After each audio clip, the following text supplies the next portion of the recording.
Close your eyes for a second. When you think of the Nativity, what do you see?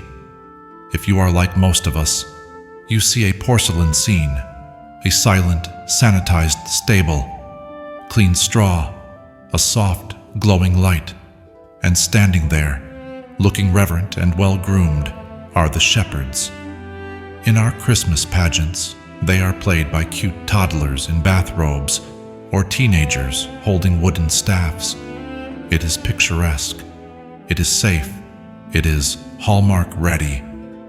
But history tells a different story, one that is far grittier and infinitely more powerful.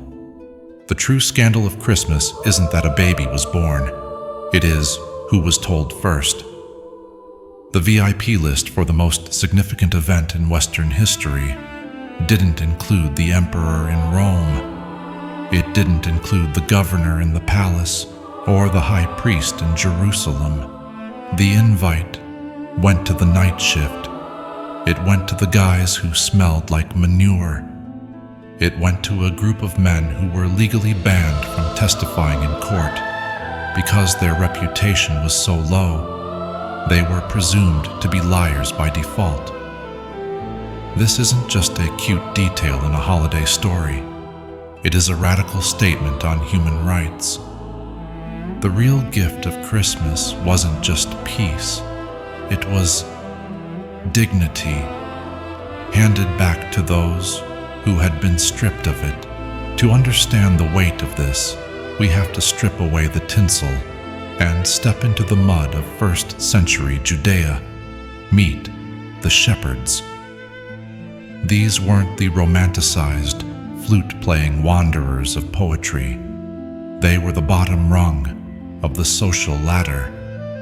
In a society obsessed with ritual cleanliness, shepherds were perpetually unclean. Their job required them to handle blood, dirt, and birth, keeping them isolated from the community and the temple. They were the essential workers who were treated like social pariahs. They kept the local economy running, raising the very lambs used for temple sacrifices. Yet they were barred from participating in the religious life they supported. They lived on the margins. They were the guys people crossed the street to avoid. They were rough, calloused, and likely cynical. Imagine their internal monologue.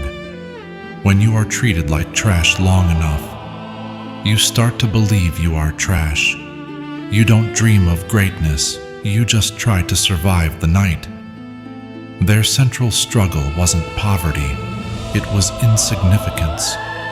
They were the nobodies of the ancient world. It is a pitch-black night outside Bethlehem, the kind of cold that settles in your bones. The shepherds are huddled around a small fire, fighting off sleep, listening for the snap of a twig that might signal a wolf or a thief. They aren't praying. They aren't looking for God. They are just doing their job. Suddenly, the world explodes. The text doesn't say a soft light appeared. It says the glory of the Lord shone around them. In the ancient mindset, when the divine intersects with humanity, it is usually terrifying. It means judgment. It means you are about to die. The shepherds were terrified. Of course they were. Men like them don't get visits from angels. Men like them get ignored, or they get punished. They must have thought, this is it. We've done something wrong. We're finished. But then, the twist. The angel speaks, and he doesn't bring a verdict. He brings an invitation. Do not be afraid. I bring you good news that will be for all the people. Catch that. You. The news is for you first. Before the king finds out, before the scholars find out, the guys on the hillside get the scoop. And here is the clincher, the sign. The angel tells them how to find this savior. You will find a baby wrapped in cloths, and lying in a manger. This is the genius of the narrative. If the angel had said, "You will find him in the governor's mansion," the shepherds would have stopped dead. They couldn't go there. Guards would have beaten them back at the gates. They didn't have the clothes, the status, or the credentials to enter a palace. But a manger, a feeding trough, that is their turf. That is a barn. It smells like them. It looks like their workplace. God put the Savior in the one place where the outcast would not be turned away. The accessibility was the message. They hurried off. Think about the adrenaline. For the first time in their lives, they had a mission. They had been entrusted with the secret that the rest of the world was sleeping through.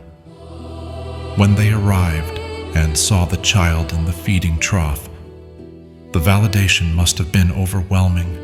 The contrast was stark. The King of Kings, lying in the poverty of a stable. It validated their existence. It shouted to them, "You are not too low for this. You are exactly where you need to be." When they left the stable, the narrative says they returned to the fields, glorifying and praising God. Nothing about their circumstances had changed. They still had to watch sheep. They were still poor. They still smelled like the flock. But everything had changed. Their heads were held high. They were no longer just outcasts.